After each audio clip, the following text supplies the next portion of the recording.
Hi, I'm Captain Mike, and in this video we're going to try to answer the age-old question that philosophers have been asking for thousands of years, and that is, can we make our own crystal glazes? Here are what crystal glazes are. This is an example right here. You see it's a base color, could be any base color with little flicks of color in it. Here's another one. And here's just another one. Just gives you some idea of what is available. Now, when I say available, I mean this any color in the rainbow. It's just any configuration you can think of. Now, I usually use Dunkin' glazes, not because I promote them in any way. It just happens to be the glaze that I started with when I first got into this business, and I have a lot of it. I do have others. There's a couple of companies that make it. Get online, look at them, determine what patterns and colors that you like. But these are called Dunkin' Crystal Glazes, and they are pretty much just a color, as you can see, and if you stir it all up down here in the bottom, there's going to be some crystal stuff in it. Can I see them little lumps and bumps? Well, that's the crystal part. And be quite honest with you, I don't know what it is. Now, whenever I get down to the bottom of a jar, there's always crystals left over that just because they don't stay suspended, they drop to the bottom of the medium. And so I take my trusty little what do you call this thing? I think you call it a strainer, don't you? Tea strainer, there you go. And I pour what's left of this, I mix it with water really good, pour it through my strainer, and this is what I get. Now this is mixed up, all kinds of mixed up stuff, okay? I mean, it's all kinds of colors. It's not from any one particular kind. It's just, I save it all together. Don't know why I do. But I don't know what this is. I don't know whether it's glass. I just don't know. Some of it looks like glass, and it obviously is glass. But what kind of glass? Because it doesn't crack the ceramic when you fire it, like sometimes glass frit will do. Now, that brings us up to what we're going to do.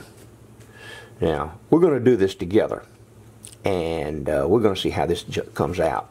I have made some little sample test things in a couple of different sizes, and I'm going to try to be as scientific about this as I can, but you know me, it's going to be about halfway scientific and halfway not. But I started with 3 containers of Dunkin' Pure Brilliance brush on clear glaze. This is clear. The reason I do clear is because these are already white, and we want to see what the additive, the crystal part, is going to do, so we don't want to have it covered up in any sort of way. Now, here is what I'm going to do that makes this interesting. I have got 3 containers of frit. I have some clear frit, and can you see that real good? That's just some clear red frit, transparent. I have some kind of turquoise opaque, and I have a mixture here. Now these 2 right here are what's called medium. I took some fine, medium, and some coarse, 3 different colors, and I put it in this one, and I mixed it all up. So we have 3 different sizes of frit that we're going to work with. And I will dump all 3 of these into these here, and I'll stir them up with a chopstick or whatever one of these little skewers is, and then I'm going to apply them to these, and we're going to fire them, and we're going to see what they do. I'm not going to mess with firing this because I know what it does. It works. It comes out of crystal. But I want to see how close to this stuff glass is. And it's an experiment. You guys are here with me. So let me get this stuff painted. I'll show you what it looks like when I get it all on these little test pieces. And then we'll put it in the kiln, and we'll come back and just see what we got. Here's where we are right now.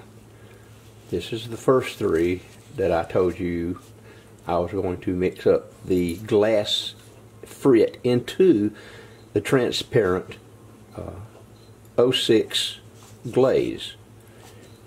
Just for grins and giggles, I went ahead and put 3 coats on the smaller ones, but this time, after the 3rd coat, which I applied real thick, I just sprinkled different frits, glass frits, on them. And so we're just going to compare these, it's been sprinkled on, to these that are embedded in the glaze. So that's where we are. Let me put them in the kiln, and just as soon as they're fired, we'll see what we have. I unloaded the kiln this morning, and I think it's time for us to make an assessment as to whether this little experiment is workable or not. Now, here's what we have. This was the clear glaze mixed with transparent red 90 COE frit. This one was the same glaze. It's a transparent glaze with opaque, sort of greenish turquoise frit. And this one was just mixed sizes of frit and colors. These were medium. This had mixed in it. Now, like I said, for grins and giggles, I went ahead and did these, and I just sprinkled a copious amount of frit on the top of 3 coats of glaze. So you can see what happened here. It kind of run together, but it's okay. That is really interesting. And it's all COE 90 frit. Now, the only thing that you have to notice, and I've noticed this before, that whenever you do this, you get this neat crackling effect. I have never had it come completely loose when I did this, but you do get a nice little crackly effect. I don't know whether you can see that good or not, but just be aware that when you use some of it, you're going to get some of that. But I would call that a success if you were trying to add some colored specks to a glaze that you were making. Now, I showed you that one in an earlier video, and it is the commercial stuff. I mean, it's the commercial glaze, Crystal Glaze over red clay. This is one over white clay. So you can see that it makes quite the difference. And if you compare these, then, you know, we're getting there. We're getting there. I'm thinking this might be a softer glass. Spreads out more. I'm not sure. Maybe bigger pieces of frit, like coarse. I did not run any coarse. But this was just an experiment. I wanted you all to see what we could do. Could we make it work? Could we use glass with ceramics? Could you do this in your glass kiln, which was all done in the glass kiln? I used a full fuse schedule, and I just upped it to 1700 degrees. Now, let me show you something. This is what I like to do. I like to show you guys things that I do so you don't have to. I knew this was going to happen. I had some extra room in the kiln, so I stuck a whoop-de-doo mold in there, and I covered it with COE 90 glass to make some whoop-de-doos. And I had never fired the glass to 1700 degrees like this to make a whoop-de-doo. I knew it was going to be high, but I didn't know if it was going to be this high. But fortunately, I prepped my kiln, the bottom and also the kiln shelf, with shelf paper, shelf wash. I prepped it good, so nothing stuck. I didn't ruin anything except this whoop-de-doo mold, which is fine. I make them all the time. It's not a real big deal. I'll keep this around as a model to show people what runaway glass looks like. So, in saying that, do not cook anything in your kiln at the same time you're doing this little project. If you're trying this, this is okay. These run to 1700. It's all in the same kiln. But you can see what happens when you have lots of glass and it begins to just flow. It goes melts and it flows. There's not enough on the other pieces to flow. So you guys keep that in mind. I didn't hurt anything, but you might.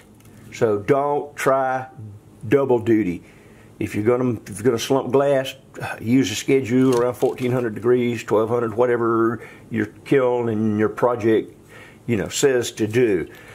Just thought I'd show you guys that. So with that in mind, I'm going to call this a success. I'm going to say we can make I'm going to call this a success. I'm going to say we can make crystal glazes all by ourselves using the glass frit we have.